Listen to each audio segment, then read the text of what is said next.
गांव की बहन में। फूलमती काकी, अंजलि दीदी के लिए शहर से फोन आया है, जल्दी से भेजो दुकान पे, नहीं तो फोन कट जाएगा। हाँ हाँ बेटा, अभी भेजती हूँ। अंजलि बेटा, तेरे लिए शहर से फोन है, सब काम छोड़ के जल्दी जाके सुन ले, नहीं तो फोन कट जाएगा। हाँ माँ, अभी जाती हूँ, जरूर मीनाक्षी दीदी का फोन आया होगा। हाय अंजलि। नमस्ते दीदी, मेरा मतलब हाय, कैसी हो आप? यहाँ तो सब ठीक है। मामा मामी कैसे हैं? तू कैसी है? मेरे तो एग्जाम्स होने वाले हैं, हर रोज कॉलेज जाना पड़ता है, lectures, extra classes, private coaching. ओ मैं तो इतना थक जाती हूँ, क्या बताऊँ। आपकी कॉलेज वाली बहन जी आपको इतना पढ़ाती है, तो घर कब जाती हैं आप दीदी? अरे नहीं नहीं, ये सब सिर्फ मेरी प्रोफेसर नहीं पढ़ाती, मैं अलग से दूसरे टीचर्स के पास भी पढ़ने जाती हूँ। दीदी फिर तो आप बहुत थक जाती होगी ना, आप ना पैदल मत जाया करो, टांगा ले लिया करो दीदी। नहीं मेरी भोली बहन, ना मैं पैदल जाती हूँ, ना ही यहाँ टांगा मिलता है, मैं बस से जाती हूँ और थोड़ी दूरी के लिए रिक्शा ले लेती हूँ। सच्ची? वहाँ पर टांगे नहीं, बस चलती है? वाह, वो भी हर रोज? हमारे गांव में भी बस आती है, दिन में 2 बार। यही तो खास बात है शहर की, यहाँ बसें पूरा दिन दौड़ती हैं सड़कों पर, और सिर्फ बसें ही नहीं, कार, स्कूटर और ट्रक भी, और तो और थोड़ी दूरी पर तो हवाई जहाज भी है, जहाँ से हवाई जहाज आसमान में उड़ते हैं।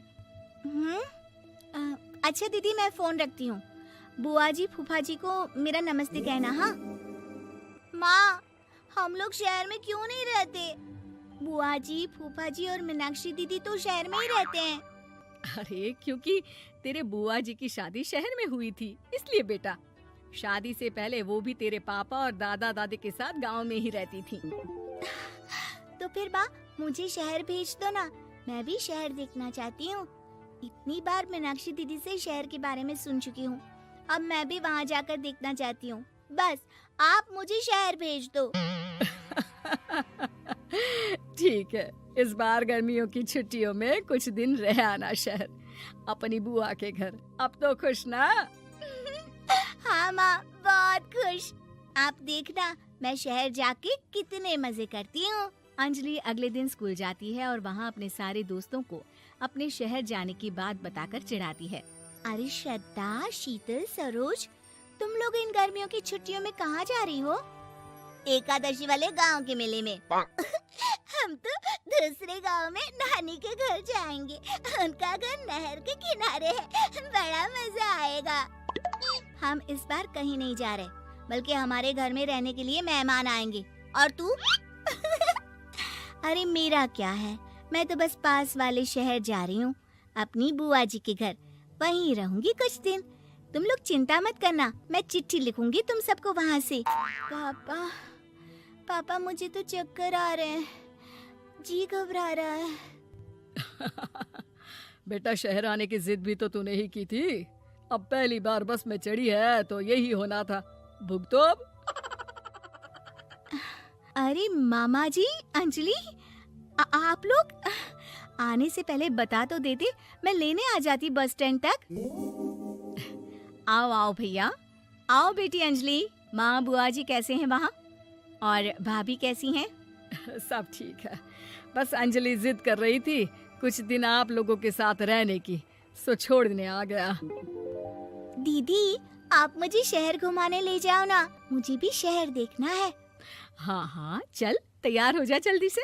अंजलि तैयार होने जाती है और कुछ देर बाद जब बाहर आती है तो अरे ये क्या कर दिया तूने, मार्केट तक ही तो जाना है, इतनी डार्क रेड लिपस्टिक, इतने बड़े बड़े झुमके और चूड़ियां और चेहरे पर इतना सारा पाउडर।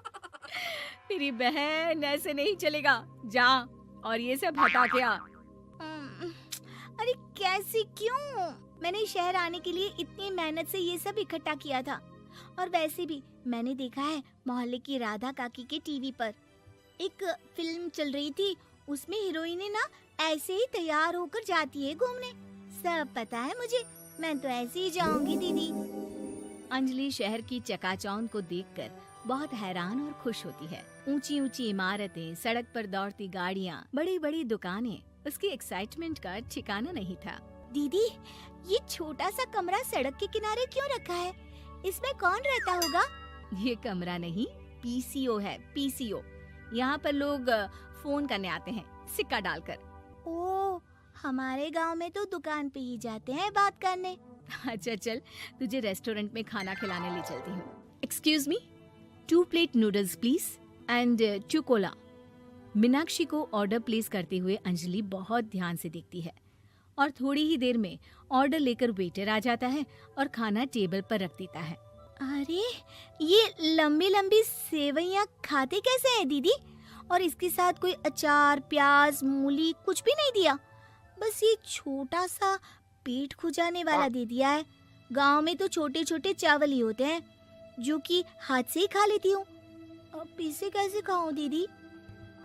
एक्सक्यूज मी, एक चम्मच प्लीज, और लिटिल प्याज और अचार और मूली और एक गिलास मट्ठा, वो बाद में। हाँ, अब ये सब सुनकर आसपास बैठे लोगों को हंसी आ जाती है। मीनाक्षी भी अपनी हंसी किसी तरह रोकने की कोशिश करती है और वेटर मुस्कुराता हुआ वहाँ से चला जाता है। अंजलि समझ नहीं पाती कि सब किस बात पर हंस रहे थे, लेकिन वो छिप जाती है। दीदी, मुझे लगता है कि मुझे इन सेवइयों को ऐसे ही खा लेना चाहिए, इसी पेट खुजाने वाले कांटे के साथ। एक काम कर, तू मुझे खाते देख, जैसे मैं खाऊं तो भी वैसे ही खा ले। ठीक है दीदी। अंजलि खाते खाते नूडल्स में सिरका ज्यादा डाल देती है, फिर ऊपर से नमक दानी से खेलते हुए काफी नमक भी अनजाने में छिड़क लेती है। अरे, ये क्या क्या खा लिया? अरे हाय हाय, कितना कड़वा है। पानी पानी, ये काला शरबत ही पी लेती हूँ। और जल्दबाजी में अंजलि जल्दी जल्दी कोला पी लेती है, जिससे उसके नाक में झंझनाहट होती है। दीदी, मुझे ले चलो यहाँ से। मैं ये सब शहरी खाना नहीं खा सकती। अब शर्म के मारे मीनाक्षी अपनी बहन को वापस घर ले जाती है और कहती है कि देख अंजलि, माना कि शहर और गांव एक दूसरे से बहुत अलग है, लेकिन इसका मतलब ये नहीं कि हमेशा शहर ही बेहतर हो और उस वजह से हमें वो सब करना पड़े जो हम नहीं कर सकते। शहर में सहूलतें तो हैं ही, पर चुनौतियां भी हैं। हम जहाँ भी रहें, हमें कभी अपने आप को कम या ज्यादा नहीं समझना चाहिए।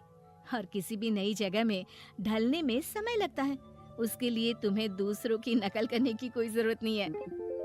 बेटा, घूम लिया शहर या अभी और घूमना है? नहीं पापा, मैं अपनी गलती समझ गई हूँ। आप गांव ही ले चलिए मुझे।